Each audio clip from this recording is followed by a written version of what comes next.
ಇನ್ನು ಮುಂದೆ ನಿಮ್ಮ ನೆಚ್ಚಿನ ಧಾರಾವಾಹಿಗಳ ಫುಲ್ ಎಪಿಸೋಡ್ಗಳು ಸನ್ ನೆಕ್ಸ್ಟ್ ಆಪ್ನಲ್ಲಿ ಮಾತ್ರ. ಯಾಕೆ ಜಾನಕಿ, ನನ್ ಮೇಲೆ ಇನ್ನೂ ಕೋಪ ಹೋಗಿಲ್ವಾ ನಿನಗೆ? ಅಯ್ಯೋ ದೊಡ್ಡಪ್ಪ, ಹಾಗೆಲ್ಲ ಏನೂ ಇಲ್ಲ. ಆಗಿದ್ದಾಗೋಯ್ತು, ನಾವೆಲ್ಲ ಮರ್ತೋಗ್ಬಿಟ್ಟಿದೀವಿ. ಮತ್ತಿನ್ನೇನು, ಹೋಗಿ ತಣ್ಣಗ್ ಮಜ್ಗೆನೆ ಮಾಡ್ಕೊಂಡ್ ಬಾ. ಹೋಗ್ಕಂಬ್ಲು. ಅತ್ತೆ, ನಾನ್ ಮಾಡ್ಕೊಂಡ್ ಬರ್ತೀನಿ, ನೀವು ಕೂತ್ಕೊಳ್ಳಿ. ಹಾ ಪವಿತ್ರ, ಚೆನ್ನಾಗಿದ್ದೀನಮ್ಮ? ಹಾ ಅಮ್ಮ, ಚೆನ್ನಾಗಿದ್ದೀನಿ. ನೀವು ಚೆನ್ನಾಗಿದ್ದೀರಾ?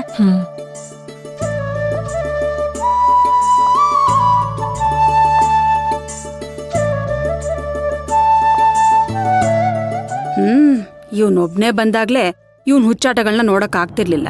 ಇವತ್ತು ಅವನಮ್ಮನ್ನ ಬೇರೆ ಕರ್ಕೊಂಬಂದಿದ್ದಾನೆ. ಇನ್ನು ಏನೇನ್ ಡ್ರಾಮಾ ನೋಡ್ಬೇಕೋ ಏನೋ. ಹೌದು, ಏನ್ ದಿಢೀರ್ ಅಂತ ಇಬ್ರು ಮನೆಗ್ ಬಂದ್ಬಿಟ್ಟಿದ್ರಿ? ಏನ್ ವಿಷಯ ಜಾನಕಿ?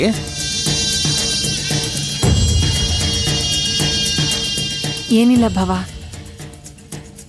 ರಾಧಿಕಂಗೆ ಮದ್ವೆ ಮಾಡ್ಬೇಕು ಅಂತ ಅನ್ಕೊಂಡಿದೀವಿ.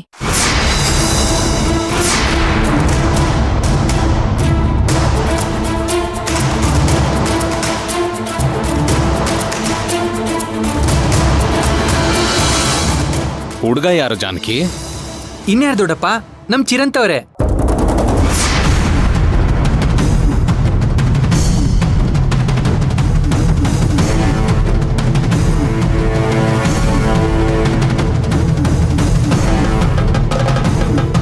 ಅವರಿಬ್ರು ಒಬ್ರಿಗೊಬ್ರು ತುಂಬಾ ಪ್ರೀತಿಸ್ತಿದ್ದಾರೆ. ಅದಕ್ಕೆ ಮದ್ವೆ ಮಾಡ್ಬಿಡೋಣ ಅಂತ ಡಿಸೈಡ್ ಮಾಡಿದೀವಿ. ನಿಮ್ ಮಗಳ ಖುಷಿಗೋಸ್ಕರ ನೀವ್ ಯಾರ್ ನಗುನ ಬೇಕಾದ್ರೂ ಕೊಂದ್ಬಿಡ್ತೀರಲ್ಲ. ಆದ್ರೆ ನಿಜ ಹೇಳ್ತಾ ಇದ್ದೀನಿ, ನನ್ ಕಣ್ಣೀರ್ ಮಾತ್ರ ನಿಮ್ನ ಸುಮ್ನೆ ಬಿಡಲ್ಲ. ಭಾವ, ಇಂಥ ಸಮಯದಲ್ಲಿ ರಾಧಿಕನ್ ಜೊತೆ ಚಿರಂತ್ ಇರ್ಬೇಕು. ಆಗ್ಲೇ ಅವಳು ಬೇಗ ಗುಣ ಆಗಕ್ ಸಾಧ್ಯ.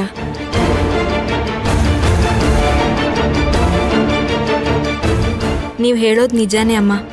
ಇಂಥ ಸಮಯದಲ್ಲಿ ರಾಧಿಕಾ ಅಕ್ಕಂಗೆ ಔಷಧಿ ಅಂದ್ರೆ ಚಿರಂತವ್ರು ಮಾತ್ರನೇ. ಅವರಿಬ್ರು ಮಧ್ಯೆ ಇರೋ ಪ್ರೀತಿನ ನೋಡ್ತಾ ಇದ್ರೆ ತುಂಬಾ ಖುಷಿ ಆಗತ್ತೆ. ಆದಷ್ಟು ಬೇಗ ಅವರಿಬ್ರಿಗೆ ಮದ್ವೆ ಮಾಡ್ಬಿಡಿ ಅಮ್ಮ.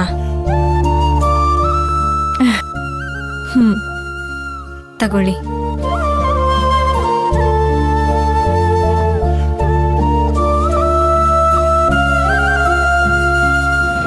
ಏಯ್, ಇಲ್ಲಿ ಉರಿತಾ ಇರೋದು ಸಾಲ್ದು ಅಂತ ನೀನ್ ಬೇರೆ ತುಪ್ಪ ಸುರಿತಾ ಇದೀಯಾ?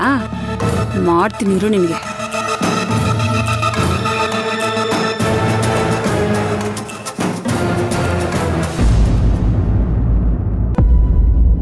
ದೊಡ್ಡಪ್ಪ, ಈ ವಿಷಯದಲ್ಲಿ ನಮ್ಗೆ ಚಿರೋರ್ ಅಮ್ಮನ ನೆನ್ಸ್ಕೊಂಡ್ರೆ ತುಂಬಾ ಭಯ ಆಗತ್ತೆ. ಅವ್ರು ರಾಧಿಕನ ಶತ್ರು ತರ ನೋಡ್ತಾರೆ ದೊಡ್ಡಪ್ಪ. ಈ ಮದ್ವೆಗೆ ಅವ್ರನ್ನ ಹೇಗೆ ಒಪ್ಸೋದನ್ನೋದೇ ತುಂಬಾ ಯೋಚನೆ ಆಗ್ಬಿಟ್ಟಿತ್ತು. ಅದು ಚಿರನ್ ಸಮಸ್ಯೆ ಕಣೋ. ಅವ್ರ ತಾಯಿನ ಒಪ್ಸೋದು ಅವ್ರ ಜವಾಬ್ದಾರಿ ತಾನೆ. ಆದ್ರೂ ಆ ಮನೇಲಿ ಬಾಳಕ್ ಹೋಗೋದು ನಮ್ಮನೆ ಹುಡುಗಿ ಅಲ್ವಾ ದೊಡ್ಡಪ್ಪ. ಈ ವಿಷಯದಲ್ಲಿ ನಮ್ ಗಮ್ಯ ಪಡ್ತಿರೋ ಕಷ್ಟನೇ ಸಾಕು. ರಾಧಿಕಾಗೆ ಆ ಕಷ್ಟ ಬೇಡ. ಯಾರನ್ನ ಯಾರಿಗೆ ಹೋಲ್ಸ್ ಮಾತಾಡ್ತಿದ್ಯೋ? ಗಮ್ಯಂತರ ರಾಧಿಕಾ ಅಲ್ಲ ಅಂತ ನಿನಗೂ ಗೊತ್ತು. ಅವಳಿಗೆ ಎಲ್ಲಾನು ನಿಭಾಯಿಸ್ಕೊಂಡು ಹೋಗೋ ಬುದ್ಧಿ ಇದೆ, ಜಾಣ್ಮೆ ಇದೆ. ನೋಡು ಕಾಶಿ, ಮಕ್ಕಳು ಆಸೆ ಪಡೋದನ್ನ ಪೂರೈಸಬೇಕಾಗಿರೋದು ಹೆತ್ತವರ ಕರ್ತವ್ಯ. ನೀವೇನು ಯೋಚನೆ ಮಾಡಬೇಡಿ.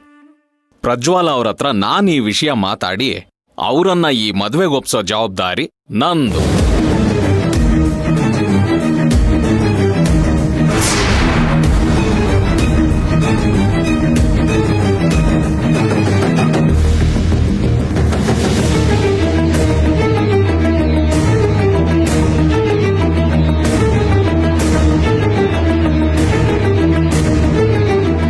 ನೀವೇನು ಚಿಂತೆ ಮಾಡಬೇಡಿ.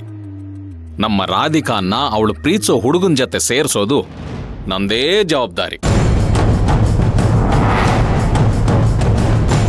ನಿಮ್ ಮಾತ್ ಕೇಳಿ ತುಂಬಾ ಸಂತೋಷ ಆಯ್ತು ಭಾವ. ಮನೆಗ್ ದೊಡ್ಡೋರ್ ನೀವು, ನೀವೇ ಮುಂದೆ ನಿಂತು ಈ ಸಂಬಂಧದ ಬಗ್ಗೆ ಮಾತಾಡ್ಬೇಕು. ಅದು ನನ್ನ ಕರ್ತವ್ಯ ಜಾನಕಿ.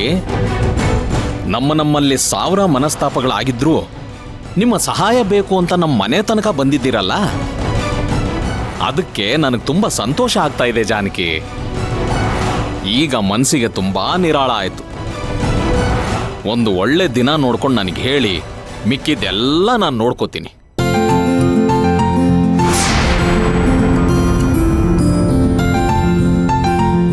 ಹೌದು ಜಾನಕಿ, ರಾಧಿಕನ್ನ ಚಿರುನ ಒಂದ್ ಮಾಡ್ಬೇಕು ಅಂತಾನೆ ನನ್ ಮಗಳ ಜೊತೆ ಆಗ್ಬೇಕಾಗಿದ್ ಮದ್ವೆನ ನೀವುಗಳು ಕ್ಯಾನ್ಸಲ್ ಮಾಡ್ಸಿದ್ರಿ ಅಂತ ನಮ್ ನೆಂಟ್ರು ಬಂಧು ಬಳಗದವರೆಲ್ಲ ನಿಮ್ಗೆ ಉಗಿತಾ ಇದ್ದಾರೆ.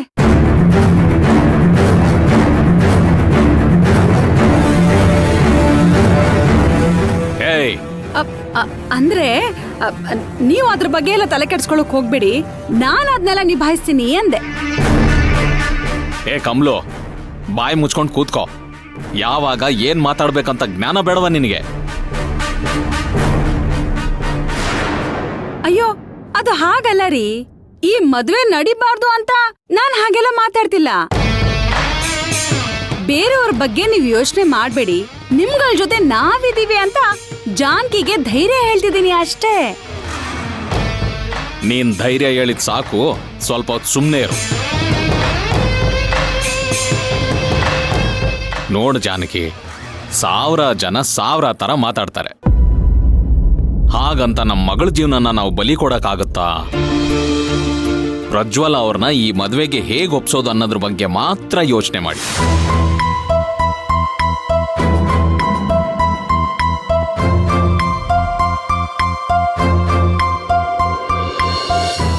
ಸರಿ ಭಾವ. ದೊಡ್ಡಪ್ಪ, ರಾಧಿಕಾ ನಿಮ್ಗೆ ಎಷ್ಟೇ ಅವಮಾನ ಮಾಡಿದ್ರು ನೀವು ನಮ್ಗೆ ಸಹಾಯ ಮಾಡಕ್ಕೆ ಯಾವಾಗ್ಲೂ ಮುಂದೆ ಬರ್ತೀರಾ. ಅದೆಲ್ಲ ಮಾಮೂಲಿ ಕಣೋ, ಬಿಡೋ ಕಾಶಿ. ರಾಧಿಕನ್ ಮೇಲಿರೋ ಕೋಪಕ್ಕೆ ನೀವೆಲ್ಲಿ ಪ್ರಜ್ವಲ ಅವ್ರ ಮನೆಗೆ ಬರಲ್ಲ ಅಂತ ಅಂದ್ಬಿಡ್ತಿರೋ ಅಂತ ಆತಂಕ ಆಗಿತ್ತು ಭಾವ.